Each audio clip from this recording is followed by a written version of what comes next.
Excuse me, sir. How old were you when you made your first million? Who wants to know? I started one of the biggest business media channels in the entire world. I like to remain kind of quiet. Yeah? Yeah. What line of business were you in?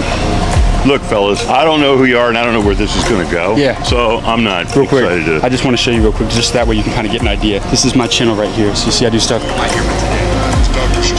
What's your name? James Dumoulin. James Dumoulin. Yes, sir. All right. So how old were you when you made your first million? I don't know. Reasonably young, I guess. What line of business were you in? I worked for a company my entire career. What was the highest role that you held in that company? I was the CEO. Of what company? I don't want to tell you guys. What's the name of it? It's a good company. It's a public company. It's a public company? Yeah. Do you think a lot of people know the company? Probably. Are you a billionaire? You'll have to look this up. Let me ask you this then. Yeah. How many employees did you have at one time? 42,000. 43,000? What was the lowest point in your career? Don't make me go there. Let Come them on, know, though. I got to run. How did you deal with all that pressure? Because you got to worry about shareholders, you got to worry about employees, you got to worry about customers. How did you manage that, man? That's incredible.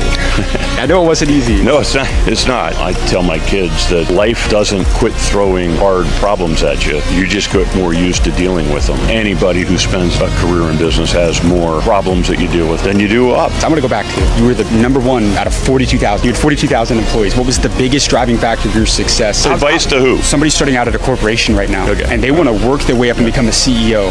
Every day, I went to my boss at the end of the day and I said, I'm done with what I had to do today. Is there anything else you want me to do? Sometimes they'd say no. Occasionally they'd say yes. But my boss eventually thought that I was their right-hand person. And when your boss thinks you're their right-hand person, when their boss comes to them and say, we need somebody to do something else, do you have anybody? The people that are volunteering to do all that extra work are the ones that get the chance to do it. Be there. What was your name, sir? I'm Scott. Thank you, sir. I appreciate you. Guys.